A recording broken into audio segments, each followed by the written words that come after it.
अमरावती जिल्ह्यातील धामणगाव रेल्वे शहरात प्रहार जनशक्ती पक्षाच्या वतीने धामणगाव तालुक्यातील महिनाभरापासून होत असलेल्या अवकाळी पावसामुळे शेतकऱ्यांचे खरीप पीक तूर, सोयाबीन, कापूस यांचे 100% नुकसान झाले आहे व ग्रामीण भागात लोकांच्या घरात पुराचे पाणी शिरले, त्यामुळे त्यांचे प्रचंड नुकसान झाले आहे। म्हणून नुकसानग्रस्त भागांची पाहणी करून व पिकांची पाहणी करून तातडीने पंचनामे करून लवकरात लवकर नुकसान भरपाई देण्यात यावी अशी मागणी प्रहार जनशक्ती पक्षाच्या वतीने धामणगाव रेल्वेचे तहसीलदार भगवान कांबळे यांना निवेदनाद्वारे मागणी करण्यात आली आहे। शक्ती पक्ष अमरावतीच्या वतीने धामणगाव रेल्वे तालुक्यामध्ये मोठ्या प्रमाणात अवकाळी पाऊस आला।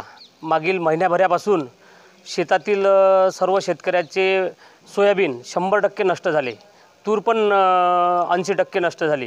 कारण सतत पावसामुळे तुरीला कुडव्या रोग झाला आहे, त्याच्यामुळे तूर पण नष्ट आणि शेतातील पराठीला आलेले बोंड 80% पावसाच्या पाण्यामुळे भिजून सडलेले आहे।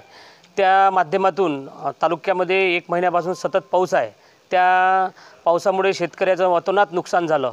असेच नुकसान हे प्रत्येक वर्षी होत असते, परंतु शासन कोणत्या पद्धतीचं मदत करत नाही। तरी पण एक शेतकऱ्याला दिलासा म्हणून शेतकरी आणि गावात पण सुद्धा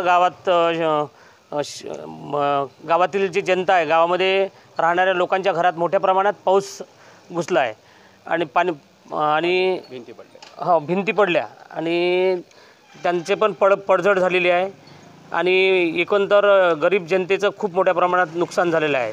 आम्ही प्रहार जनशक्तीच्या वतीने आज तालुक्यातील तहसीलदार साहेबांना त्यांचा नुकसानग्रस्त जे आहे शेतकरी आणि मजूर वर्ग, गावातील गरीब वर्ग यांचा सर्वे करून त्यांना शासनाच्या माध्यमातून लाभ मिळावा या माध्यमातून आम्ही आज निवेदन दिलेले आहे आणि तातडीनं पंचनामे करून त्यांना याच्यातून काहीतरी म्हणजे आर्थिक सहाय्य मिळावं म्हणून आम्ही आज निवेदन देत आहे। Salman Khan, Vidarbha news, Dhamangaon railway.